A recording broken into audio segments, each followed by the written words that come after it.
মৃত্যু আমাকে নেবে, জাতিসংঘ আমাকে নেবে না।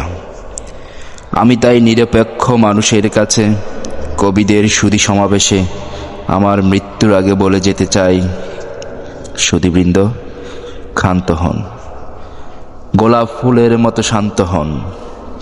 কি লাভ যুদ্ধ করে? শত্রুতায় কি লাভ বলুন? আধিপত্যে এত লোভ? পত্রিকায় তো কেবলই আপনাদের ক্ষয়ক্ষতি, ধ্বংস আর বিনাশের সংবাদে ভরপুর। মানুষ চাঁদে গেল, আমি ভালোবাসা পেলুম, পৃথিবীতে তবু হানাহানি থামল না।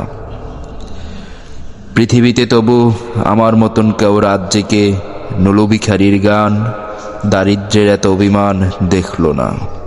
আমাদের জীবনের অর্ধেক সময় তো আমরা সঙ্গমে আর সন্তান উৎপাদনে শেষ করে দিলাম।